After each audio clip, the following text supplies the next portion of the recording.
I'm a real deal. I'll shoot your liver out and hand it to you.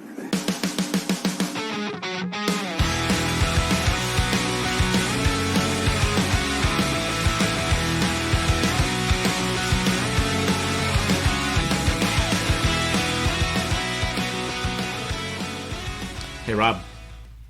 Yes. Guess what? Guess what? I'm ready. We're almost veterans at this point. We're like, I feel like we're talking pool, man. I got a pool question for you too. Oh, okay. We'll start. And then you can announce that you're one of the voting members, whatever. Okay, if you want to. But I have a question regarding that Hall of Fame, the suspense is Professional killing me. Billiards Hall of Fame. Oh, we're going to talk about that later then? Yeah, let's just talk about it whenever. Yeah. Okay, well, let's just talk about that later then. We are here, and we're not even going to really be talking much pool today. Rob and I are just here to make a very, very important announcement that we are very proud of. We have now reached 200 episodes. This right here is officially the 200th episode of the podcast. Where did the time go, Rob? I don't know, but I'm stuck on this word episode because I think whenever you have a disease that they don't know the name of it, they tell you just had an episode. So, you know what I'm saying? If modern medicine doesn't know what to call it, they call it an episode. Well, that seems almost... But yeah, Nate, I just can't believe it. And I will tell the fans out there this, the pool fans and the fans of the podcast, that the editor-chief and the director of this campaign, the podcast campaign, Nate Mindham, Never heard of him. has called me on occasion and asked for some support and advice, which I found, flattering, of course. But then I got put on the spot, and I actually had to help. So that was exciting. Well, I don't ask you to do much, but you at least got to help. No, me you don't. Thank God. Yeah. So if you're here looking for pool news, you are not going to get it from this podcast. We are just going to reflect on the last, basically 2 years, a little over 2 years now, and we're going to reflect on where the podcast has come, where it's going, and all of the hurdles in between. And I just think that'd be a really fun thing to do, especially if you are new to the podcast or haven't been around for a very long time. I think it's a really interesting thing that maybe we can give some backstory on where we've came with the podcast and all of the fun highlights along the way, as well as basically thanking everybody who's listening to this podcast. Obviously, we wouldn't still be doing this if we were talking into the void, so the fact that you guys are all here listening and supporting and sharing and all that good stuff, you're basically the reason we're doing it. If you've been married for more than 20 years, you've been talking into the void for 18. So we already know that.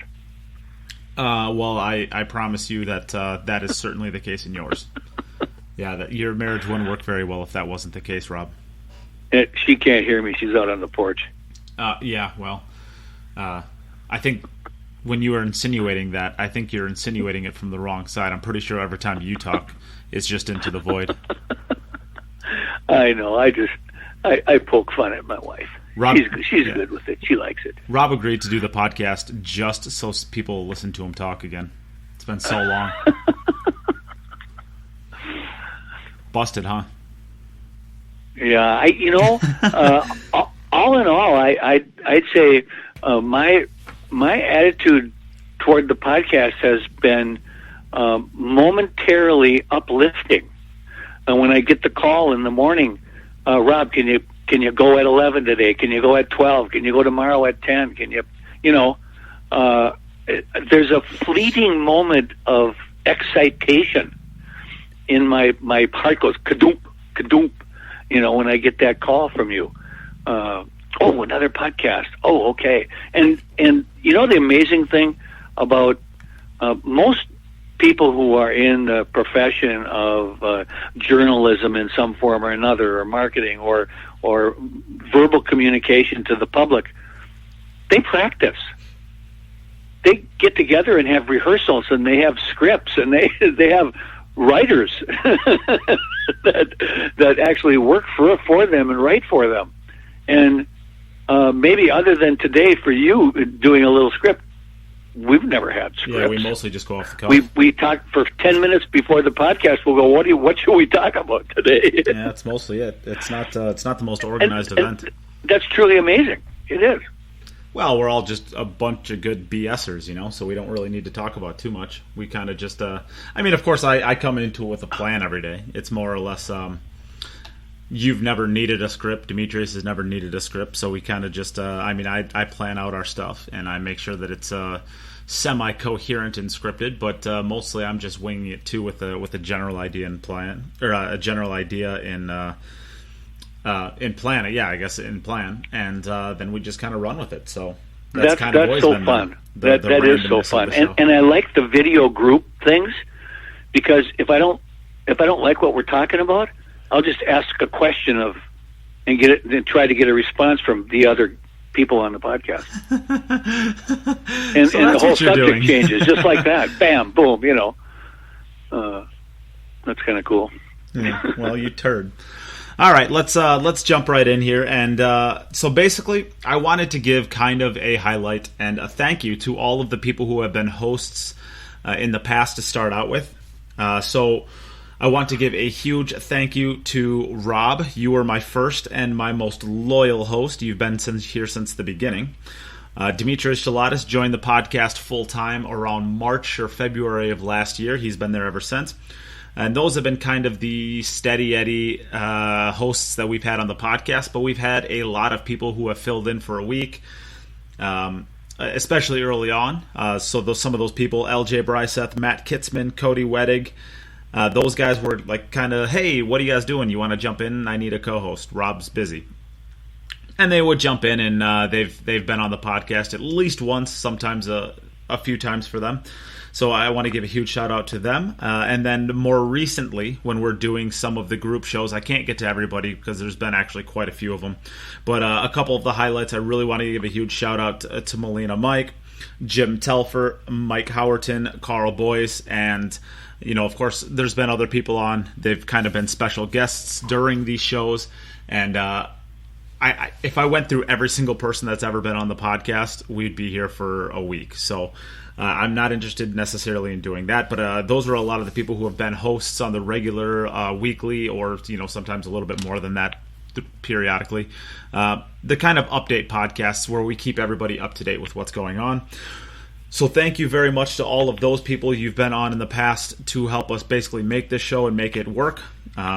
With there, I want to move on more specifically to the Patreons to the podcast, because I started this about February of last year, something like that, and there's been a bunch of people who jumped on right away and really saw the value in contributing to the podcast financially.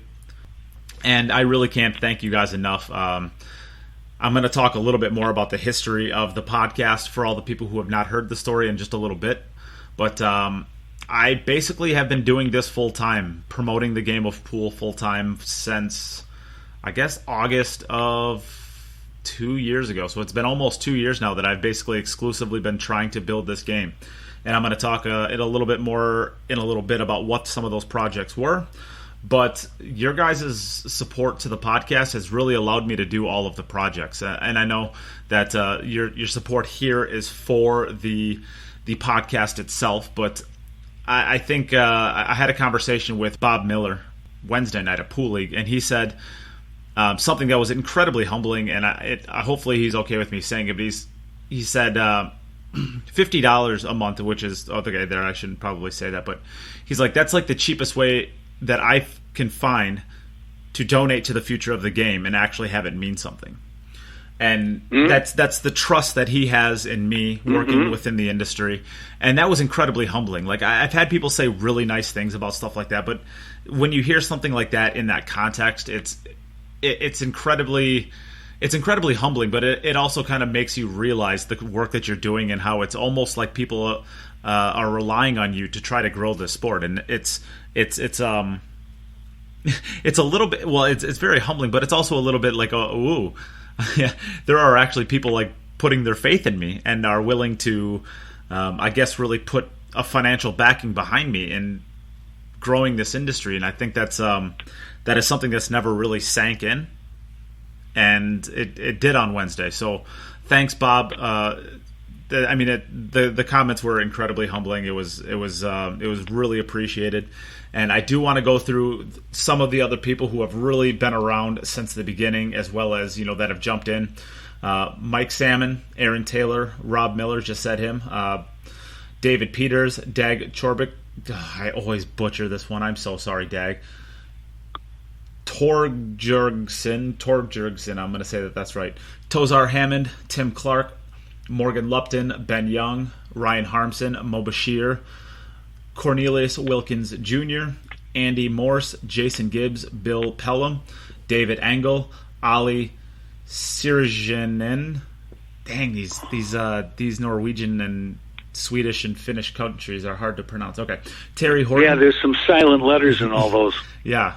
Terry Horton, John Keep, Brett Snowden, George Herbert, Steve Hall, Jeremy Hart, Ryan Walker, Ben Hunter, David Wormsma, Michael Gaines, Dennis Sosi, Jake Asbury, Russ Klesmith, Jacob Rollis, Tim Senna, Larry Roizen, Eric Croft, Nate Tom, Chris Henry, Greg Thornton, Carly McGee, Patrick Azar, Horacio, Jerry Jameson, and the newest Patreon, who I have not given a shout-out yet, so I will give it right here. I'll also give it at the next podcast when I actually talk about the Patreon, Justin Deaton. Thank you guys so much.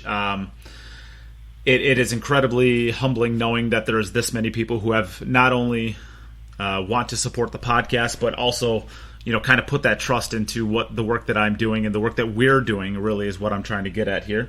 The work that we're doing in growing this sport and trying to make it a much more modern, popular sport within the billiard community as well as the community as a whole, because that's really where the sport is going. That's where we're trying to get it. We want it to be much more mainstream. Thank you to everybody in the Patreons. Now, I want to transition away from there into the original reason why I started this podcast. And if you haven't been around since the beginning, I did have a podcast that just talked about why I wanted to do it, but I will give it a very abbreviated version of that right now. I kind of looked at the pool community as a whole, and I saw just a massive void. And that's really about the information of the game. Unless you want to scroll through a bunch of players' Facebook pages or go through groups or read AZ Billiards or Billiards Digest, and even that's not real time. I mean, there wasn't a lot of great ways to get pool and billiard news in the industry and quickly. I was frustrated by that, and I had decided kind of at the I went to the Moscone Cup for the first time 3 years ago, so about 3 months before I actually officially started the podcast. And like most people who are young and can play the game at a decent level, I came back from that thinking, all right, I gotta do that. Like, that's got to be me. I got to be playing for the U.S. in this thing. And I played just stupid hard for about 6 weeks, and then I remembered, oh yeah, I have too many bad habits and I don't have the discipline to be an elite player at this. And I just didn't have the discipline to want to sit down and do what was necessary to get to that level. So I took all of that, but I still had, that fierce fire as far as I want to become part of this game. And I decided to redirect. At that point in time, I kind of had that realization that there's no ways of getting good news.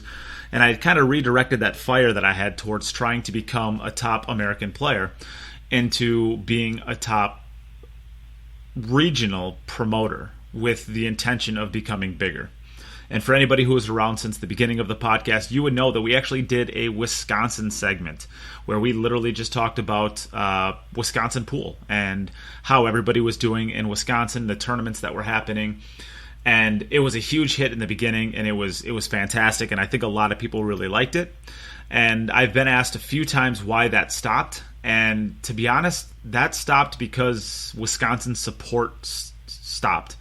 I found that I have the analytics to all of the podcasts, and I can see exactly where people are listening from, how they're listening.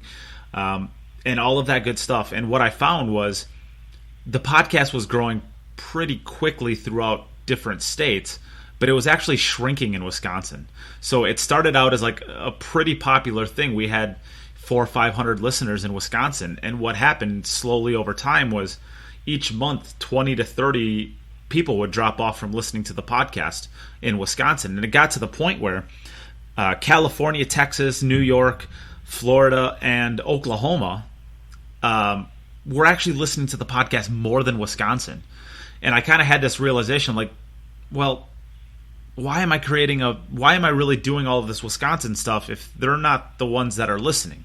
I think it's very unfair to somebody in California to have to listen through 20 minutes of Wisconsin pool before they actually get to what I would assume is what they're there for. So I made that decision at that point in time to go completely national, but that's kind of, I guess, the progression into the way the show came. I guess I wasn't really necessarily going to talk about all that, but I guess just got ranting, and I wanted to just give an idea as to why the podcast started, and it was really just because I felt that there was a void in the industry, and instead of just whining about it on Facebook and trying to get somebody else to do it, I decided that I would step up and try to create that forum or that medium to give all of the information that we need to have in pool for the actual game to grow, and for us to actually be able to follow along with the game as it is growing. Because it doesn't really do us any good to start making more tours or events or anything like that if the information doesn't get out. Because if the information doesn't get out, you can't get excited about things and follow along with them. And then you're just basically standing in place, spinning your wheels, trying to grow a game that the infrastructure isn't in place to have it grow. And so I guess that's kind of the motivation for the podcast. Rob, I know that you've been around since the beginning, and you were happy to jump on board right away. Did you want to give any of your reasonings as to why you were excited to get involved with something that you had no idea what it even was? Yeah, well, that kind of puts me on the spot, but I don't mind that, I guess, too much. I was at first I wondered, how much involvement is there going to be for me, and how much time is this going to be taking up, and how much preparation am I going to have to do, and all those. There were questions in my head, and I can remember you asking me, and I said, well, I'll get back to you in a couple of days or whatever. And what I came down to thinking was that none of that really matters. The only thing that matters is that we start visually and verbally just start talking about pool. And I thought, well, here's a guy, that was you, of course, who wants to do that. He wants to get the message out that there's people that are interested in talking about pool, and there's people out there interested in listening to people talk about it. And of course, I had never heard of a podcast at that point, 200 episodes ago. I didn't know what a podcast was. I basically still don't. I'm going to say, you just do you now? I don't listen to podcasts of any type, really. I don't listen to radio. I don't even have the radio on in the car when I'm driving somewhere. I roll the windows down halfway and listen to the wind. And so I'm kind of a introvert in that respect. But give me a microphone and let me go, and it's a different story. So that's kind of weird how I feel about that. It's almost as if you want your little kid to start eating the broccoli, but they won't. But once they taste it, they can't stop. And that's the way it's kind of been for me. Where I now, I look forward weekly to doing a podcast and wondering what we're going to talk about and what the heck's going on. And now I actually am involved in watching pool. And at the point in my life, I'm in my 70s. I was kind of getting out of caring about pocket pool and the people that played it, and so this has really tweaked my interest again. It's kind of like a rebirth for me. I'm actually playing a little pocket pool now too. So that's pretty great that you did that, buddy. You got me back on the interest table. Well, I'm honored to be able to be part of the reason you got back into the game. But yeah, I was really, just kind of Didn't have a lot of interest in who was playing, who was winning. I knew who the best pool players in the world were, and that they, there's another tournament coming up. But with the podcast now, I'm kind of almost forced to watch some of these bigger matches that are going on, and where I probably wouldn't otherwise, but because you have to talk about it, you got to watch it. So that's kind of intrigued me and pushed me in that direction. So I thank you for that, and I thank the podcast, and I really do want to thank too all the people you've had on the podcast, all the guests you've had on, all the interviews you've done. It's done nothing but help pool as a whole in the last 2 years, in the last 2.5 years, 200 episodes. It's our audience is growing. And that's just a good thing, basically a good thing. And you can somehow manage to make some kind of a living out of this sport, talking about this sport. And I'm happy for you for that, because I was actually worried about you a little bit. No job, no income, no unemployment, insurance, no nothing. And then all of a sudden, you got to try to make this go and make it so you can put food on the table for you and your family. Yeah, and I think that's an interesting transition, and I've battled back and forth about it. Really talking too much in depth about finances, of course, because that's always a weird thing. But I mean, before I started doing the podcast, and even when I started it, I did have a job. I was working the first, I think, 9 or 10 months that I was doing this job.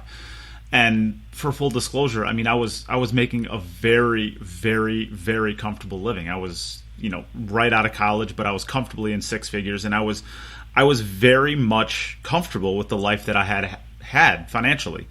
And because I had that background, I was able to basically pay off all of the debts to my name. I own my car.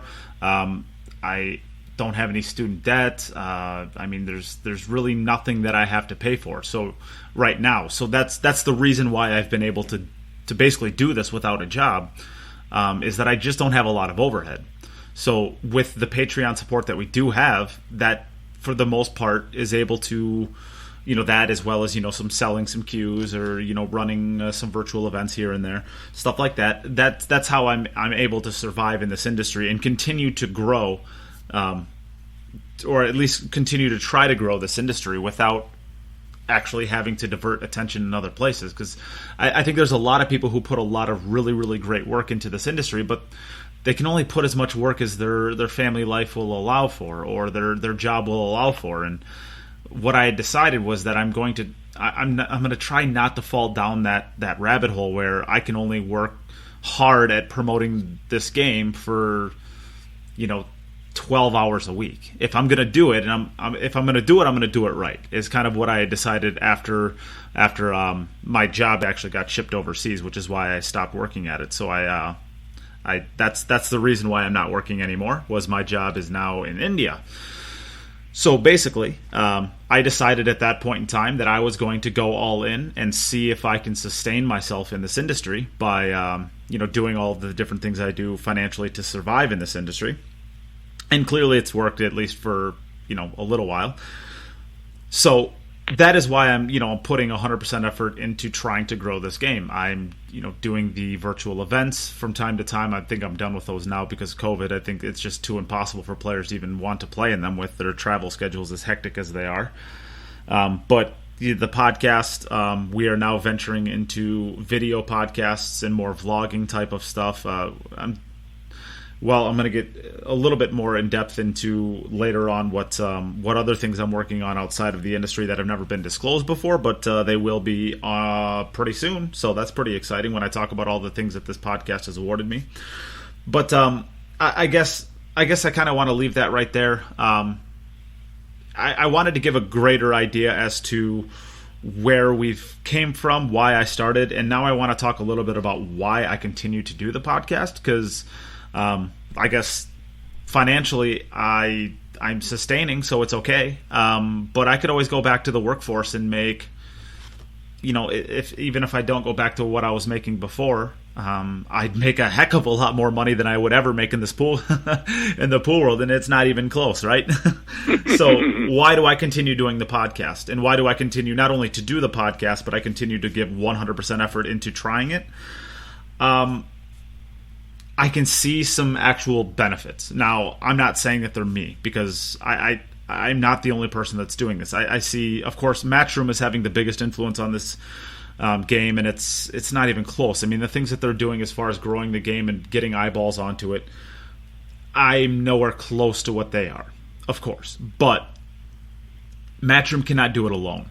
Matchroom is not media. Matchroom is not a company that gets out their different news outside of their events. So they're not promoting the Derby City Classic or the International Open or stuff like that. They're doing their events, and they're growing the sport by using their events. It is up to the media, which I guess now consider myself a part of, to not only cover their events, but give you reasons to hang around when their events aren't going on. Because at the end of the day, I mean, Matchroom events are different, right? There's nothing in this industry that's competing with them, and it's not really even close with the type of innovation that they're putting into the game. You can argue, are they doing it in the best way? And that's credible in a lot of different cases. But you cannot argue the type of production that they put on. It's just different than what this game has available anywhere else.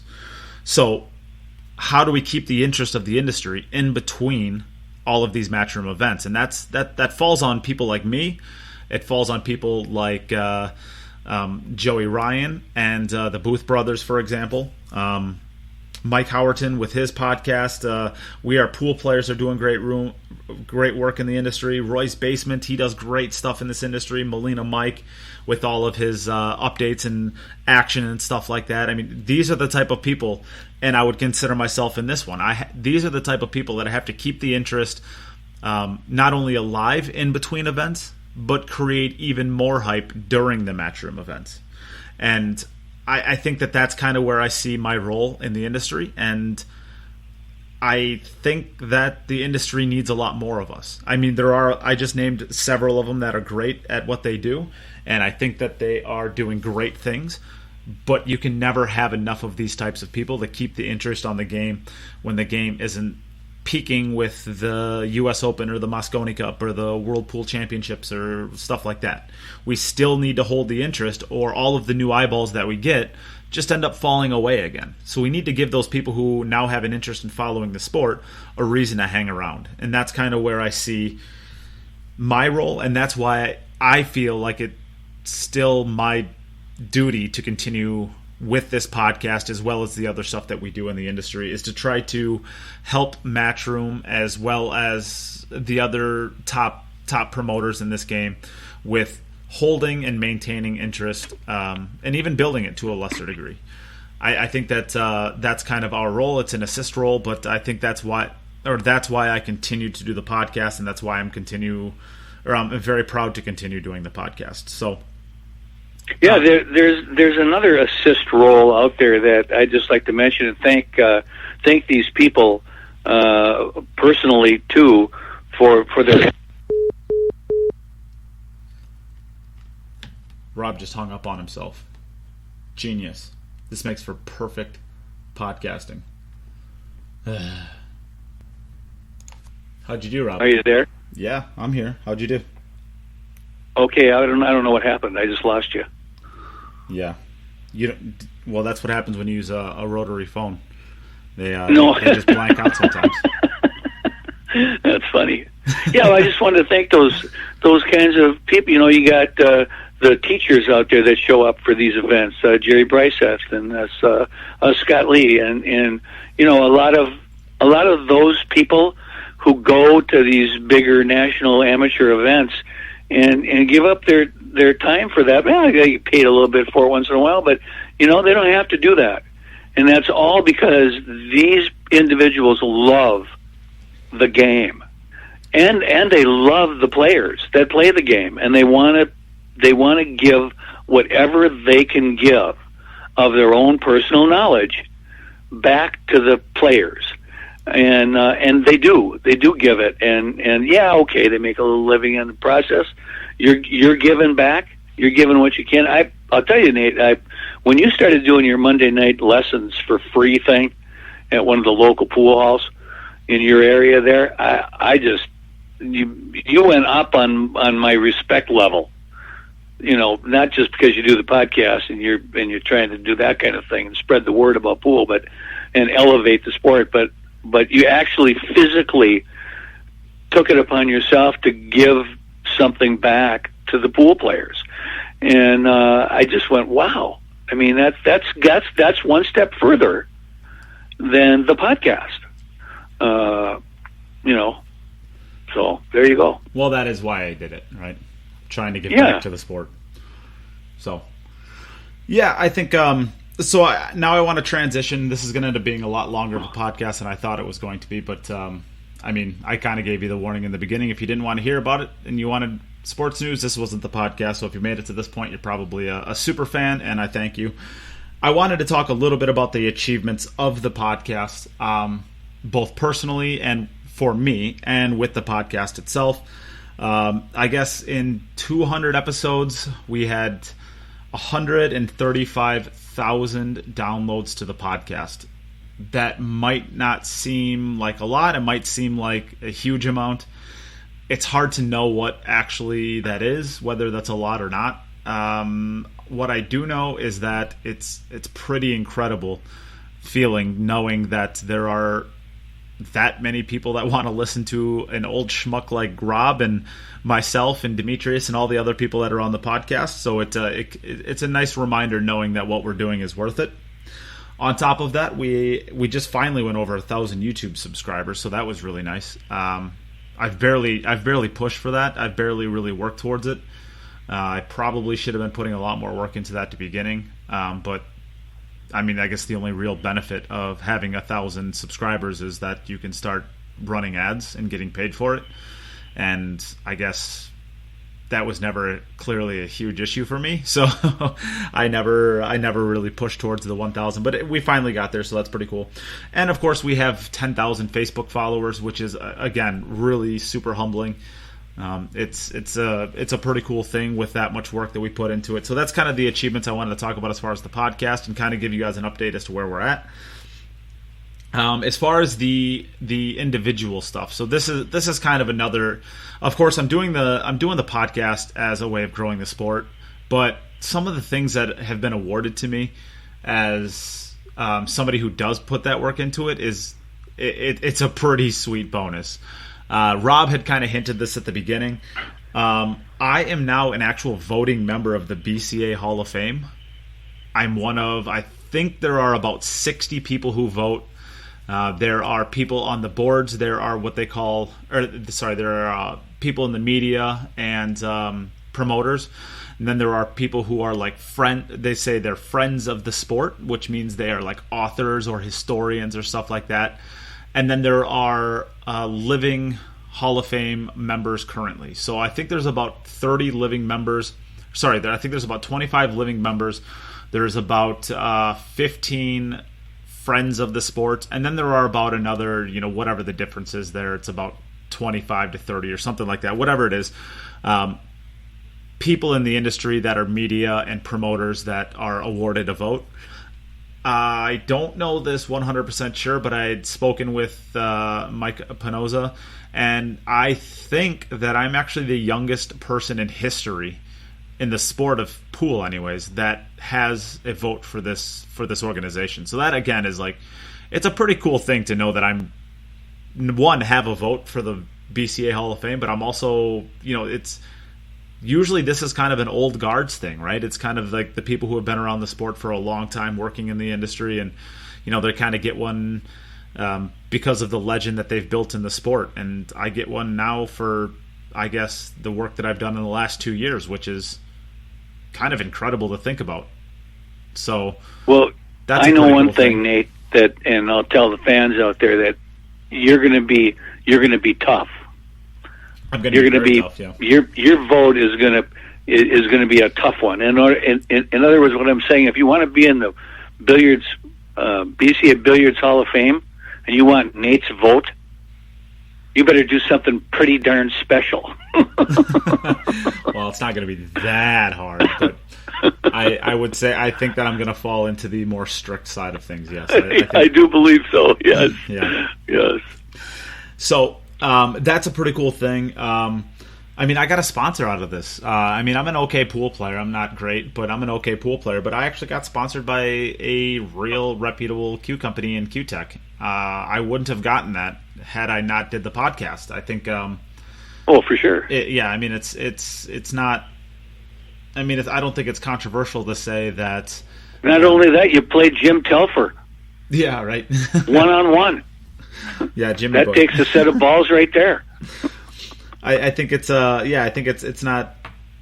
I don't think it's too controversial to say that the we'll say the influencers in this sport are a little bit even maybe more sought off than some of the pros, because the pros kind of don't really do a lot of social media, and that's a huge criticism of Matchroom, is that the players don't promote themselves, and it's hard for them to promote somebody who doesn't even help promote themselves. And there's a lot of people that are realizing now that maybe it's not the best idea to, you know, pay a salary to somebody who doesn't even post on social media or even have a social media. What's the point of sponsoring somebody if they're never seen by the people or they're not actively partaking in it? So, you know, I think Q companies are kind of making a switch into trying to sponsor more influencers and social media presences and stuff like that, where, you know, their money goes,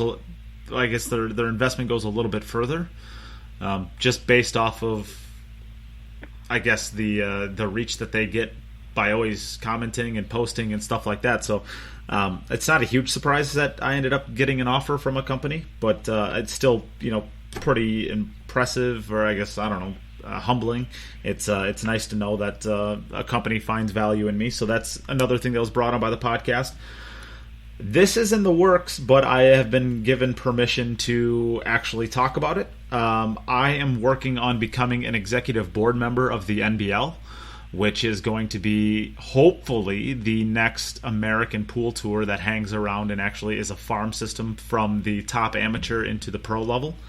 I've been given permission from that by Ed Ladawi, who is the creator and CEO of the NBL.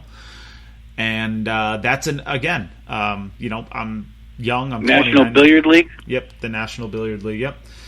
I'm young. I mean, I don't have a lot of executive experience, and the fact that... You're just a kid, buddy. I know.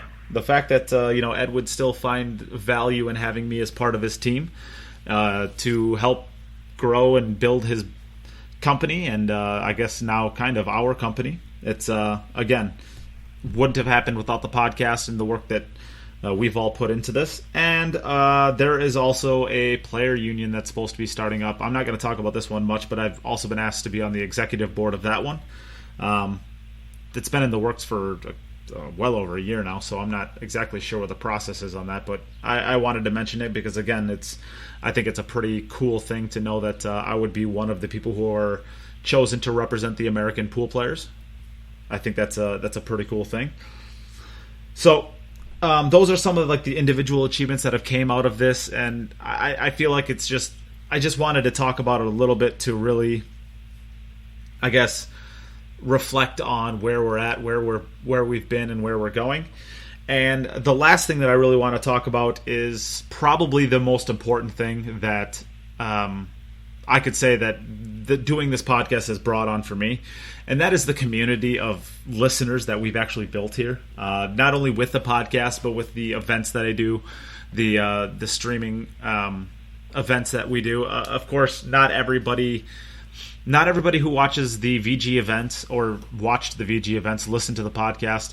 I know that some of them didn't even know Cue It Up, a billiards podcast, was a podcast. I know that because they told me, wait, you have a podcast. Mm-hmm. And so I mean, it's just it's always a weird thing, but you know, you kind of talk about the vein of the podcast and the different hats that we can wear here. We've built a lot of communities in a lot of different areas of it, and I think none of it's more prevalent than the work that we're putting into the Moscone Cup trip that we're doing, and that is being headed up mostly by Nada Hoffman from Germany, whom I've never met, and I've talked to maybe 20 times at this point, and most of it's about the Moscone Cup. But she was so impressed by the community that we've built with the VG events in the chat room during the events that she's like, I got to meet these people. I want to make sure that we can get together a group of all of our as we call them, the faces, the regular faces that we have. And we are putting together now a Moscone Cup trip that has, I think, 28 people signed up currently. I mean, to think that we could end up putting together a community of people that want to travel thousands of miles to watch an event, it's super awesome to know that all of the listeners of the podcast are basically this amazing. I mean, we have some of the best listeners in the entire world, and I think we really got the best of the best as far as the pool community. There are a lot of really weird, sketchy, bad people in this industry. It has a bad reputation as a whole in the U.S., and I think it's a little bit warranted. I mean, I think it's maybe not all of the way, but we're certainly there's certainly not no reason that pool has the reputation that it has, and I think we have the best of what pool can offer right here listening to the podcast and the VG events and all of the other stuff that we do. And it's really amazing, the community that we've built. And I guess I really just want to take a second and thank everybody who's made that community possible. It's just amazing. And the stuff that we've done. I mean, when I go to a tournament in Vegas and I see somebody wearing a Cue It Up t-shirt whom I've never seen or talked to ever that I know of, and I see them wearing one of my t-shirts, it's super cool. It's I mean, it just goes to show what we've built here, and it's just really amazing. Rob, did you know that I've actually ordered? Yes, sir. I'm still here. No, I'm so good. I'm the number one fan, Nate, of yours. So that's what I'm doing here. I'm fanning. Yeah. Did you know that I actually have ordered over 1,000 t-shirts? No. Since the start of the podcast. I see them where I go, different places. I'll see Cue It Up shirts. And that's so incredible to think about. We have ordered over 500 hoodies. Yeah, it's incredible. It's just really cool. And well, the t-shirts are comfortable, actually. The material they're made out of is quality material. They're not itchy, scratchy. They're very comfortable, and they're cool. Yeah, and that's why I like them. They're good t-shirts. Yeah, they feel good. I definitely don't cut any quality on the quality of t-shirts. I could get cheaper ones and make more profit. No. That's not the way to go. In fact, that's the opposite of where marketing should go for all sports. It should be centered on quality, just like your picks for your future picks for the Hall of Fame. That's going to be centered in your mind on quality, and I think that's why you're getting some of these accolades for and offers to be on different boards of different organizations in pool, because of that attitude that you have. That's what I see, where it's a quality thing, not necessarily a quantity deal with you, and so that deserves some respect and some accolades. Yeah. Well, I guess that's a lot of what I wanted to talk about. I also wanted to, it's obviously super cool. Why do I keep doing the podcast? I talked about this earlier. It's also really cool to, get the perks from it, like being a voting member of the BCA Hall of Fame. It's also really cool to be able to talk to a lot of the people that, they were your heroes growing up. I mean, I would consider Kelly Fisher now a really good friend of mine, and I've always looked up to her. She was one of the first people that I've ever watched play pool. I mean, I watched her growing up, and I was born in 1992, and I've been playing pool since I was 4 years old, so 96 to 2004. I mean, I was watching Kelly Fisher, Allison Fisher, Jeanette Lee, you know the names, Monica Webb and Karen Core, and now I get to talk to these people. Yeah, I guess Jeanette just had her last chemo treatment. Yeah, I need to probably reach out to her and see if I can get her onto the podcast and ask her how she's doing. Yeah, that would be a good thing now. Yeah, I now after her chemo's done now, and she's maybe going to start feeling better. Yeah, I hope so. Yeah. She So looks I'll really reach good. out. I'll reach out to that. her and see if I can get her onto the podcast and see if she's interested. But I mean, it's also like I would say, like I've had the opportunity. I've been lucky enough to have the opportunity. I've actually spent a night partying with Johnny Archer and Mika Immonen and Darren Appleton and Chris Melling. I mean, Sky Woodward, Tyler Steyer, Jason Shaw. I've had the opportunity to really get to really hang out and meet these people and know who they are personally. And a lot of them, I mean, Kelly Fisher's a friend. Wojtek Shevchik, he's a friend. Chris Robinson, Johnny Archer, Darren Appleton, Mika Immonen, Jason Shaw, Tyler Steyer, Sky Woodward. These people are all, I would consider, friends now. Maybe if you ask them, maybe we're not. But I would consider them friends. And it's absolutely awesome to be able to interact with them regularly. And I guess not only get to chat with them, but kind of give you guys the idea, listening, what it would be like to hang out with them. And the best part about it is if you end up going to the Mosconi Cup or you end up seeing me out at any events or anything like that and they're around, I love introducing people to the players, and most of the time the players love meeting the people. So I love playing. Like one of my favorite things about the Mosconi Cup 2 years ago in Vegas was that I actually I had a couple people come up to me who listened to the podcast and they had kids, and I was able to actually take those kids and I was able to introduce them to Max Eberle and Chris Robinson and Florian Kohler and Raleigh Williams and all these people that are like celebrities of the game. And I could actually take people around and show them, I can text Max Eberle and say like, hey, can you meet me down by the doors? I got a junior who really likes you as a player and wants to meet you. Is that okay? Nice. And Max will say, yeah, no problem. I'll be there in 5 minutes. Like that stuff is just really cool. And it's an incredible honor to be able to do stuff like that. And it takes a quality type of person and player to be able to do that as well and be willing to do that. So, it's really, at the end of the day, they're trying to meet the players, not me. I'm just playing the mediary. But it takes a quality person on top of being a famous pool player to want to do that to begin with. So a testament to the players that I just said there. There's a reason I named those players a little bit ago. There's many on the list that I didn't get to, but I mean these people are.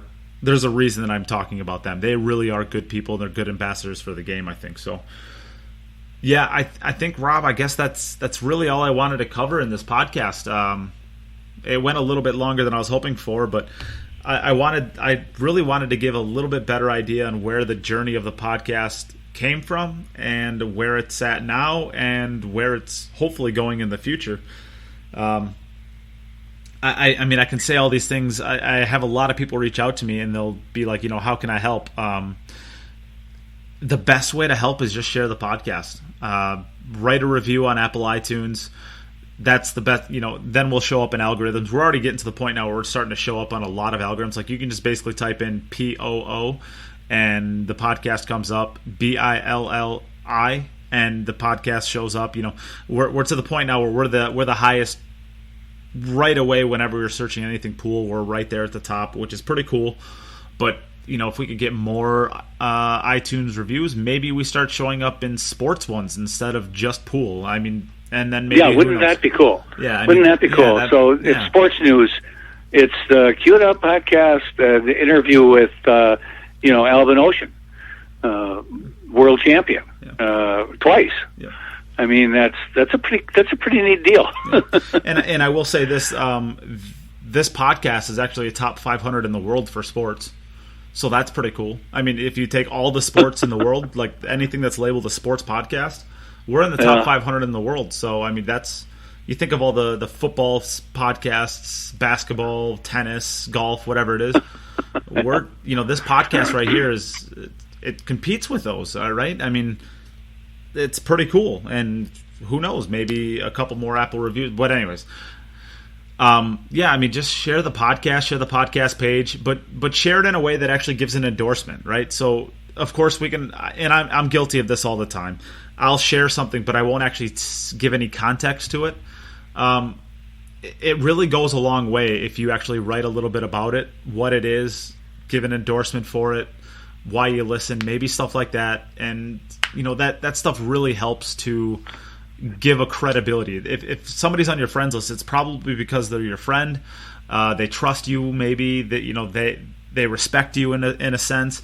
And if you give an endorsement to something that you believe in, and if you don't believe in the podcast, don't do it, of course. But if you believe in what we're doing and you want to give a share to it, give a little, I don't know, paragraph or a few sentences of why you listen and why somebody else might get some enjoyment out of it or something like that. And I mean, those are always going to be the easiest things that you can do to help out the podcast grow.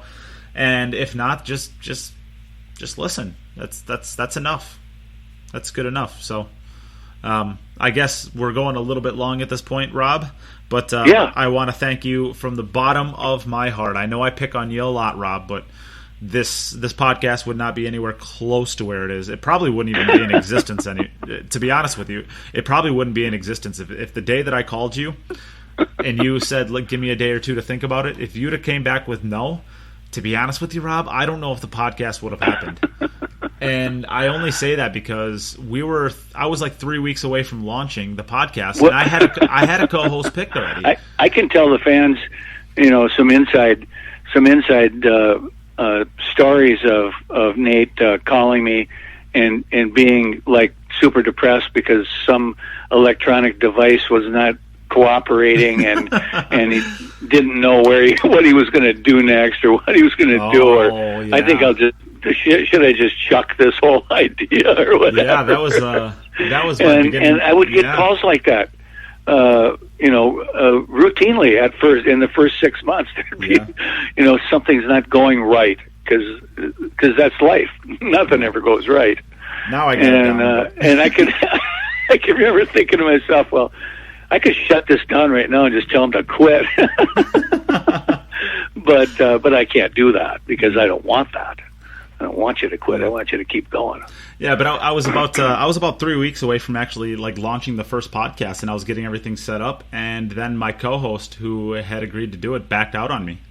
So I went into kind of like a scramble trying to find somebody new, and John Kramer actually suggested you. So of course I knew who you were. So, but anyways, I want to thank you profusely for jumping in here and just rambling and saying nothing that means pleasure. Anything. It really has. For 200 episodes, I haven't been in all 200 of them, but whatever ones I've been in, I really enjoyed it. And you know what?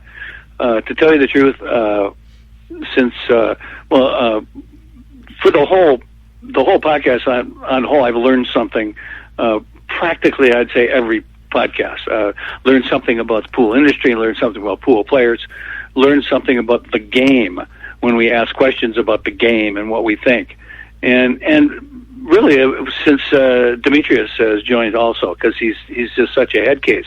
He's just so, and both of you guys are so involved mentally in everything about how to play the game and the things about it that make it such a powerful force. You can play pool and you're actually creating and speaking without opening your mouth. You do it by your actions. And for people out there who don't know much about pool, I have to say this, that there is that aspect to the game.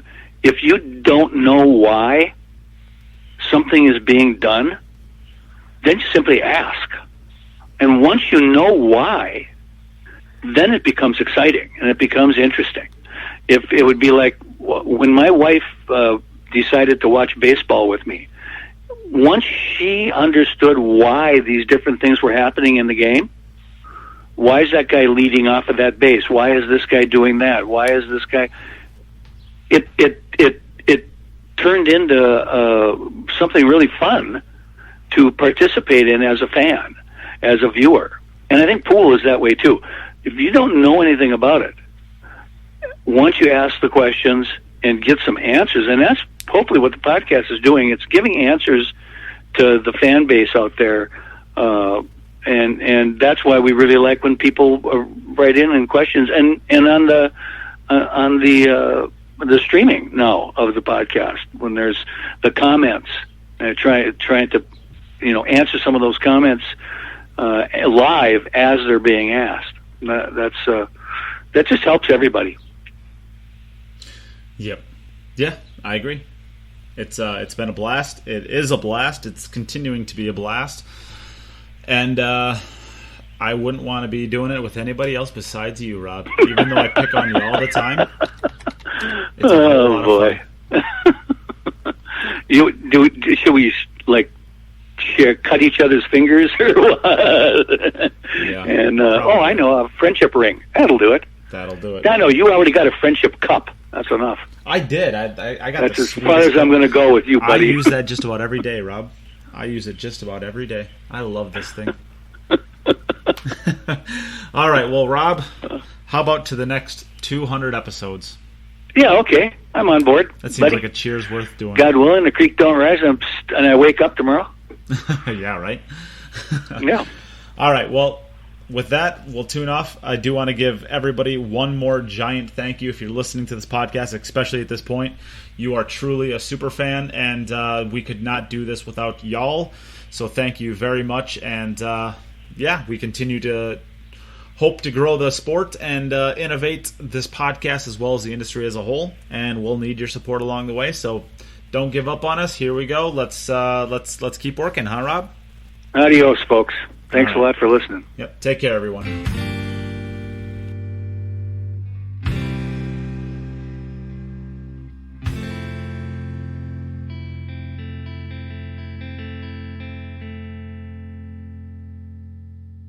Hey everyone, thanks again for listening.